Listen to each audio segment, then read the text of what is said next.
Bueno, pues nos acompaña Marta Arias, abogada de inmigración. Ustedes la conocen, ella es una de las voces en la radio, en otros programas de televisión y que es una de las más representativas también en nuestra comunidad hispana. Y la hemos querido invitar a ella como representante también para que nos saque de todas esas dudas que tienen ustedes. ¿Qué está pasando exactamente, Marta? Muchas gracias por acompañarnos en De Buena Fuente. Con esos cubanos, por ejemplo, que entraron con la I-220A, ¿cómo va a quedar la situación de todos esos cubanos? Muchas gracias, Marian. Un placer estar con usted y toda su audiencia. Bueno, a ver, ¿qué va a pasar con estos cubanos que tienen la 220A? En este momento todavía el tema es incierto. El tema está en la sala de apelaciones de inmigración, que se llama el Board of Immigration Appeals, el BIA. El Board of Immigration Appeals tiene una decisión que hacer y lleva mucho tiempo esperando dar la última decisión. Hubo un juez aquí en la ciudad de Miami que dijo que la 220A debe ser considerada un parol. ¿Por qué? Porque la ley rápidamente le explico, la ley dice que cuando una persona entra por frontera o al puerto de embarque, cualquiera que sea mar o tierra o aire, la persona tiene que tener o una admisión, que es una visa, o tiene que tener un parol, pues que es un permiso para entrar.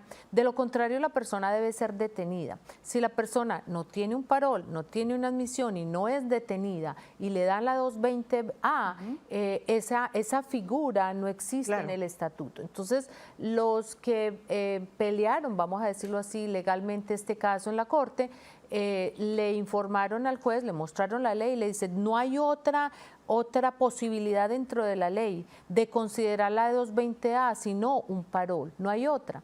El juez aprobó esto, aceptó esos argumentos y pues estas personas se les consideró que esa 220A era un parol.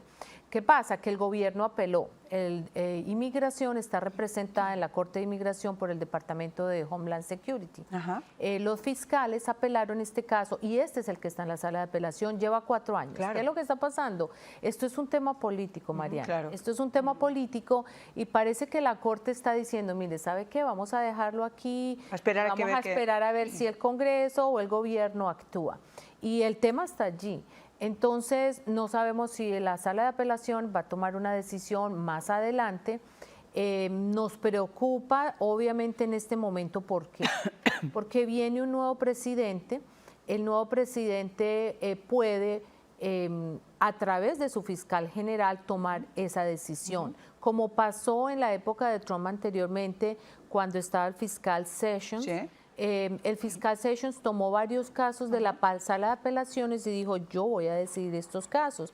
Entonces puede pasar que el nuevo fiscal tome ese caso para decidirlo en una forma, vamos a decir, unilateral del Departamento de Justicia, no de la sala de apelación. Otra cosa que puede pasar, Mariana, es que el Biden, el presidente actual, antes de irse, emita un concepto a través de su fiscal también o él mismo. Entonces, bueno, eso es lo que estamos esperando. El tema es incierto. Es muy incierto, pero lo que sí, yo creo que, y lo hablábamos con Ángel Leal anteriormente, hay que tranquilizar a muchas de las personas que nos están escuchando, porque cuando se habla de las deportaciones masivas y algunos medios han pintado, incluso con imágenes, yo el otro día estaba viendo un reportaje que realmente, si esto fuera de alguna forma, se pudiera castigar, se pudiera penar, yo lo utilizaría como un ejemplo perfecto, porque estaban poniendo imágenes de persecuciones en las llamadas ciudades santuario, hablaban de entrar en los colegios, hablaban de entrar en las iglesias para poder...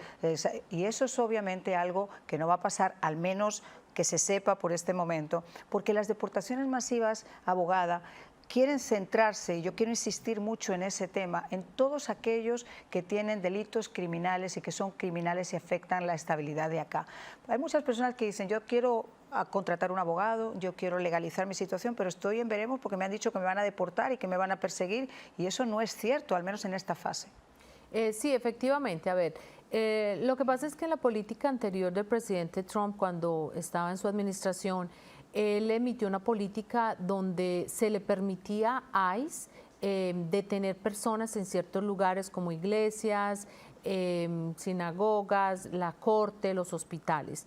Pero esa detención podía ¿Eso no pasó con Obama, que fue el que más gente deportó de los Estados Unidos? No me acuerdo la política de Obama en ese momento. La política de Trump era que no se necesitaba una orden de un supervisor para hacer esas detenciones.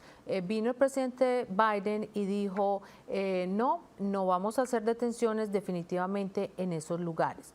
Ahora, lo que se está volviendo a hablar es que tal vez en la presidencia del presidente electo Trump vuelva a haber esa política donde no es necesario la firma o la orden del supervisor para hacer una detención en un lugar de estos. Entonces, el punto aquí es ese es el punto clave, la orden del supervisor. ICE tiene la posibilidad bajo la ley de detener personas en cualquier parte. Lo que pasa es que solamente en estos sitios que ellos llaman sensibles se pueden hacer si hay una orden de un supervisor. Pero entonces, si esos lugares sensibles se sabe que son sensibles, cuando una persona tiene, por ejemplo, dentro de esos márgenes, todos los dedos sobre él porque no ha cumplido con la ley, porque tiene esos delitos criminales, porque realmente es una persona que debería estar afuera, porque tiene un pasado criminal incluso en sus países, pero se refugia en un colegio, se refugia en una iglesia o en una ciudad santuario, por ejemplo. Ahora mismo la gobernadora de uno de esos estados santuarios se dio cuenta que en su estado, después de haber defendido que no iba a apoyar a Trump en cualquier política migratoria que persiguiera inmigrantes en su estado, se dio cuenta que solamente en esa semana que había hecho esas determinaciones había habido al menos 7 que eran pederastas, 2 de ellos de Brasil, 2 de Perú y el otro era venezolano, que habían cometido una larga lista de crímenes, no solamente en sus países, sino en Estados Unidos y que estaban allí protegidos. Entonces esto también es como un poco conflictivo, ¿no? Lo que pasa es que yo pienso que aquí el punto es tal vez de prensa sensacionalista. Eso es mi punto de vista, porque mira, lo que yo considero es esto, así como usted lo dice, si una persona tiene antecedentes criminales bastante grandes, una hoja de vida criminal, vamos a llamarla así, bastante intensa, esa persona seguramente va a poder ser detenida en alguno de estos sitios pues por su misma situación de ser un peligro para la sociedad. Entonces no veo problema en que un supervisor de ICE firme esa orden. El punto aquí es que la política puede decir, ¿necesita la firma del supervisor o no necesita? Sí. Pero el supervisor va a firmar en 2 segundos una orden de esta, ¿sí? Entonces, lo que vimos en otras administraciones es que personas eran detenidas, sí, en la corte penal, en la corte criminal, pero pues efectivamente eran personas con antecedentes penales y estaban asistiendo nuevamente a la corte penal. No me acuerdo yo de que hayamos visto casos que las personas eran detenidas, por ejemplo, en un hospital o, por ejemplo, en una iglesia. No vimos esos casos. Que yo recuerdo honestamente en los medios jamás he visto eso. Exacto. Entonces, el hecho de que sean detenidos en sitios como las cortes, normalmente es normal que esto pase, pues porque, bueno, si una persona está atendiendo una corte y tiene un prontuario, pues... Y sobre todo por una razón concreta, y esos son números que no los estoy dando al azar, son números de la propia administración que tenemos en estos momentos. 453.000, más de 453.000 personas que tenían antecedentes criminales, entre pederastas, violadores, algunos de ellos con delito de sangre, no recuerdo cuál es exactamente el número, lo podemos buscar antes del programa, están en estos momentos confundidos entre gente de bien que también ha venido a buscar una oportunidad. Y esa gente obviamente son los que están haciendo lo que vimos en esta semana en Colorado, los que de repente tienen la ciudad de Nueva York totalmente convulsionada. No es la gente de bien que viene buscando una oportunidad para ellos y su familia, es esa gente que se confunde entre toda esa gente y esos gobiernos como el gobierno venezolano, como el gobierno cubano, como el gobierno nicaragüense, que permiten y utilizan como chantaje migratorio que estos individuos lleguen, al igual que pasó con el Mariel. Efectivamente, o sea, yo creo que a mí me parece que esto es un tema que muy sensible, pero no debería crear tanta controversia. Y la razón es esta, Mariana.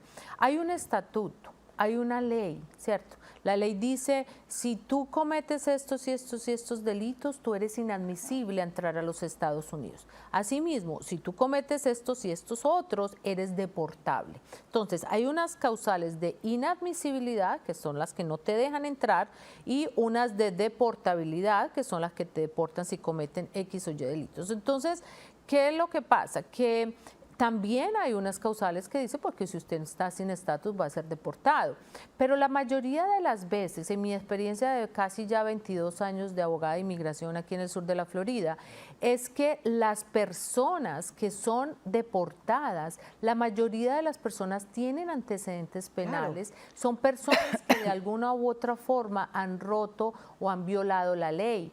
Entonces, ¿por qué? Hay personas, yo tengo en mi oficina personas que han llegado y llevan 30, 40 años en los Estados Unidos sin estatus migratorio, no tienen antecedentes penales, se han portado bien, han pagado sus taxes, sí, tienen todavía un estatus no definido, pero ahí están, no los han cogido. Pero el que se mete en problemas, el que viola la ley, el que llega a abusar del sistema, obviamente va a tener esto. Mira, en el sur de la Florida tenemos el fraude de seguros rampampante, seguros de carro, vimos hace unos días. Seguros de vivienda, la gente hace reclamos a su vivienda, daña su vivienda, hace reclamos para poder tener la plata del seguro para que le cambien el techo de la casa. Las personas crean, y lo vimos hace poco, se inventan choques para llevarlos al quiropráctico, para cobrarles $10,000. Entonces, por Dios, estamos viniendo a los Estados Unidos a trabajar, a vivir, a buscar un país más seguro también.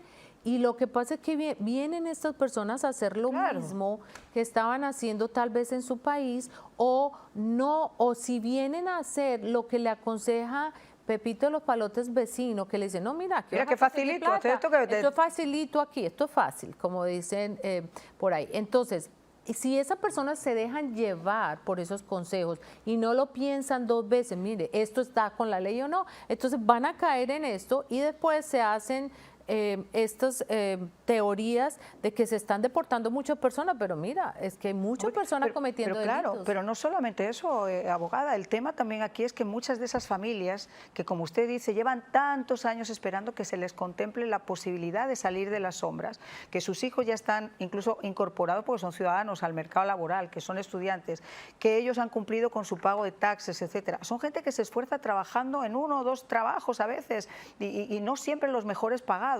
Pero lo que ocurre con esto es que estos individuos que llegan, que sí son criminales, que sí son violadores, que no sabemos ni un carajo, perdónenme la expresión, quiénes son, esos que sí están aquí, resulta que ellos les dan un teléfono móvil, les están pagando una visa para que puedan hacer lo que les dé la gana, los alojan, como en el caso de Nueva York, en muchos casos en hoteles increíbles, y cuando los mueven para otro lugar le dicen que ya no, que ya estaban acostumbrados allá y que no se quieren mover. Es decir, el que hace la ley hace la trampa, y esto lo que tenemos que ser conscientes, y me encanta que haya dicho eso, es que nos perjudica absolutamente a todos. Una pausa y regresamos.